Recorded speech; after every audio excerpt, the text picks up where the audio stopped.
நில்லுங்கள்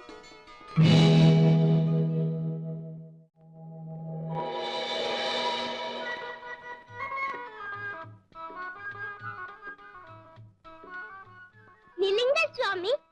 யாரப்பா நீ? என்ன வேண்டும் உனக்கு? நீங்கள் தானே அகத்திய முனிவர்? அப்படித்தான் சொல்வார்கள். அது சரி, நீ யாரப்பா? ஜீவராசிகளை மேய்ப்பவன். ஆடு மாடுகளை மேய்க்கும் சிறுவனா நீ? ஆம் சுவாமி. வந்த வேலை முடிந்ததும் அவைகளை பாதி தவறாமல் அழைத்து சென்று பட்டியில் அடைக்க வேண்டுமே, அது பெரிய பொறுப்பல்லவா? நன்றாக பேசுகிறாயப்பா. இருங்கள் சுவாமி. ஏன் சுவாமி, தமிழில் தாங்கள் எல்லாம் கற்றறிந்த முனியோ? எல்லாம் தெரிந்தவர்கள் இந்த உலகில் யாருமே இல்லையப்பா.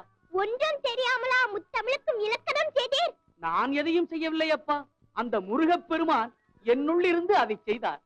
முருகனின் அருள் நிறைய இருக்கிறதா உமக்கு? அதில் என்ன சந்தேகம்? ஈசனுக்கு பிறகு இந்த எளியனுக்கும் உபதேசம் செய்து இரக்கம் காட்டியவன் அந்த வேலவன். முருகனிடமே உபதேசம் பெற்ற தங்களிடம் சில கேள்விகளை கேட்கிறேன். உங்களால் பதில் சொல்ல முடியுமா? முடிந்த மட்டும் சொல்லுகிறேன் அப்பா. நானும் தெரிந்த வரையில் கேட்கிறேன். எனக்கும் புரிந்த வரையிலும் சொல்லுகிறேன். மண் பற்று, பெண் பற்று, பொன் பற்று, இந்த 3 பற்றை விட உலகத்தில் உயர்ந்த பற்று இன்னொன்று இருக்கிறது. அது என்ன பற்று? சொல்லுங்கள் பார்க்கலாம். எனக்கு தெரிந்த வரையில் தமிழ் பற்றுதான் தலை சிறந்த பற்று. இல்லவே இல்லை. தமிழ் பற்றை விட தாய் பற்று தான் உயர்வானது. அப்பா, நான் தமிழையே தாயாக கருதுபவன். அது வேறு இது வேறு என்று நினைப்பவன் அல்ல. பாவம், உமக்கு தாயே இல்லை. அதனால் தமிழையே உயர்வென்று கருதி கொண்டிருக்கிறேன். தாயும் இருந்து தமிழை ஊட்டியிருந்தால் பெற்றவளின் அருமை புரிந்திருக்கும். சரிதானா? அகத்தியரே, தமிழ் முனியே, என்ன பேச்சில்லை? நான் சொல்லுவது சரிதானா இல்லையா என்று தனியாக ஒரு இடத்தில் உட்கார்ந்து சிந்தித்து பாருங்கள். வருகிறேன்.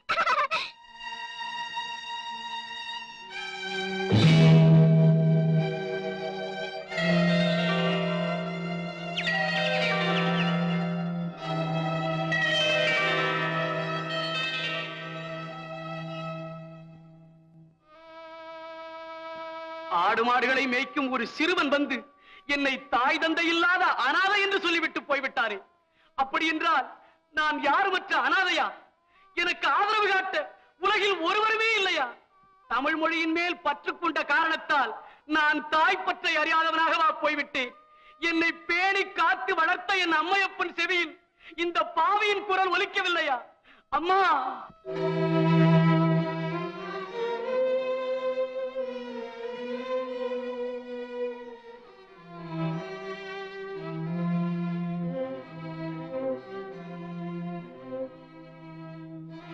அப்பா,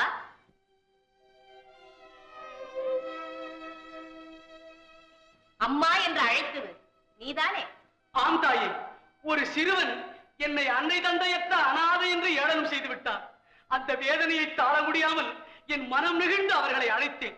ஓஹோ, பெற்றவர்களை நினைத்து வருந்திக் கொண்டிருக்கிறாயா? ஆமையனே, நீங்கள் யார் என்று நான் அறியலாமா? அதை ஏனப்பா கேட்கிறாய்? நீ பெற்றவர்களை நினைத்து கவலைப்படுவதைப் போல நாங்கள் பெற்ற ஒரு பிள்ளையை தேடி அலைந்து கொண்டு வருகிறோம். என்ன வினோதமான சந்திப்பு. ஐயா, யார் உங்கள் பிள்ளை? தன்னலம் கருதாதவன், தரணிக்கு தொண்டு செய்ய புறப்பட்டவன். அவனை தேடித்தான் நாங்களும் வந்து கொண்டிருக்கிறோம். சேவை செய்யும் மனப்பான்மை அவனுக்கு வந்ததும் தாயையும் தந்தையையும் மறந்து விட்டான் போலிருக்கிறது. ஆனால் எங்கள் செல்வன் அன்னையும் பிதாவும் முன்னர் தெய்வம் என்று கூறும் தமிழ் முழுவதும் கற்றவன். என்ன கற்று என்ன புண்ணியம்? பெற்றவர்களை மறக்கும் பிள்ளை ஒரு பிள்ளையா? என்ன செய்வது, அப்படியே ஒரு பிள்ளை இருக்கிறானே. யார் அவன்? அந்த பிள்ளையின் பெயர் என்ன? என்னிடம் சொல்லுங்கள். எங்கிருந்தாலும் அவனை கண்டுபிடித்து கொண்டு வந்து உங்களிடம் சேர்க்கிறேன். அப்பா, எங்கள் பிள்ளையை எங்களிடம் கொண்டு வந்து சேர்த்து விடுவாயா? பெயரை சொல்லுங்கள் தாயே. அவனை கொண்டு வந்து சேர்க்கிறேனா இல்லையா பாருங்கள். அவன் பெயர் அகத்தியன். அகத்தியனா? என்னப்பா ஆச்சரியப்படுகிறாய்? தமிழ் மொழியின் முதல் எழுத்தான அகரத்தையும் கடைசி எழுத்தான நகரத்தையும் கூட்டி நாங்கள் தான் அவனுக்கு அகத்தியன் என்று பெயர் வைத்தோம். ஐயனே, அகத்தியன் என்று பெயர் உள்ளவன் நான் தான். நீதான் அகத்தியன்? ஆம் தாயே. அப்படி என்றால் நீதான் எங்கள் பிள்ளை. நான் உங்கள் பிள்ளையா? என்னுடைய தாய் தந்தையர் நீங்களா? நாங்களேதான். என்ன சொல்கிறீர்கள்? அகத்தியா, இன்னுமா உனக்கு புரியவில்லை? ஆண்டவா! அகத்தியா, நான் பெற்றது தமிழ். அந்த தமிழே நீ. அப்படி என்றால் நீ எங்கள் பிள்ளைதானே? பிறகேன் உனக்கு அனாதை என்ற கவலை வந்தது? இறைவா, என்னை மன்னித்து விடுங்கள். ஆடு மாடுகளை மேய்க்கும் ஒரு சிறுவன் வந்து அனாதை என்று ஏளனம் செய்து என்னை கவலைப்படும் நிலைக்கு ஆளாக்கி விட்டான். அன்றுதான் நீ அவசரப்பட்டு விட்டாய். அந்த சிறுவன் உன்னை ஏளனம் செய்யவில்லை. தமிழ் மொழியில் முழு கவனத்தையும் செலுத்திவிட்ட உனக்கு தாய் தந்தையரை பற்றி ஞாபகப்படுத்திவிட்டு போயிருக்கிறான். அகத்தியா, உனக்கு அன்னை தந்தை மட்டுமல்ல, ஒரு இளைய சகோதரனும் இருக்கிறான். ஐயனே, என்னுடன் வாதாடிய இந்த சிறுவனா என் சகோதரன்? இவன் உன்னோடு வாதாடியவன் மட்டுமல்ல, உனக்கு உபதேசமே செய்தவன். முருகா, ஞான பண்டிதா, முத்தமிழ் தலைவா, அத்தனையும் உன் விளையாட்டுத்தானா? அகத்தியரே, உமக்கு இன்னொரு மூத்த சகோதரரும் இருக்கிறார். அவரையும் தெரிந்து கொள்ளுங்கள். விநாயக பெருமானே! அகத்தியரே, இப்படி அன்னை, தந்தை, அண்ணன், தம்பி, உற்றார், சுற்றம் அனைத்தையும் பெற்றிருக்கும் நீர் பெரிய வீட்டு பிள்ளை. உமக்கேனையா அனாதை என்ற கவலை வந்தது? ஐயனே, அறியாத்தனமாக ஏதோ குழப்பத்தில் ஆழ்ந்து விட்டேன். அனைத்தும் பெற்ற பாக்கியசாலினி.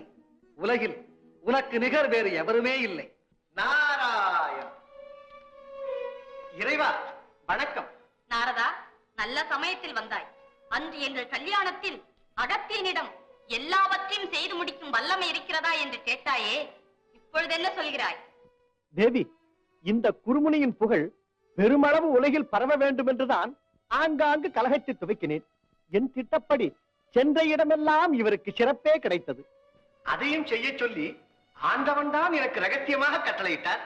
எல்லாம் உங்கள் நாடகம் தானா? பொறு தேவி, உன் கோபத்தை பிறகு வைத்துக் கொள்ளலாம். இசை பாடும் நாரதனும் தமிழ் பேசும் அகத்தியனும் இப்போது ஒன்று சேர்ந்திருக்கிறார்கள். அப்படி என்றால் இசையும் தமிழும் சேர்ந்து ஒலிக்கட்டுமே. இசையாய் தமிழாய் இருப்பவனே, இன்னிசையாய் செந்தமிழாய் இருப்பவனே, எங்கும் சிவமயமாய் நிலைப்பவனே, நிலைப்பவனே, இகவர சுகமரு பரம கருணை வடிவே, இன்னிசையாய் செந்தமிழாய் இருப்பவனே, எங்கும் சிவமயமாய் நிலைப்பவனே, நிலைப்பவனே, இகவர சுகமரு பரம கருணை வடிவே, இன்னிசையாய் செந்தமிழாய் இருப்பவனே.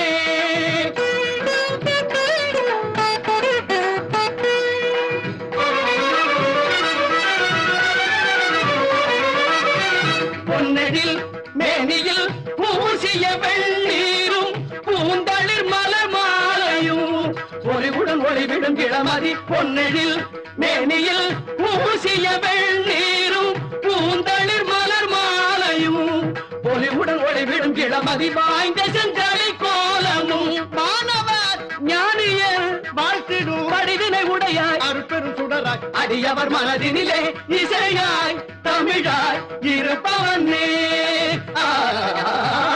இன்னிசையாய் செந்தமிழாய் இருப்பவனே, எங்கும் சிவமயமாய் நிலைப்பவனே, நிலைப்பவனே, இகவர சுகமரு பரம கருணை வடிவே, இன்னிசையாய் செந்தமிழாய் இருப்பவனே.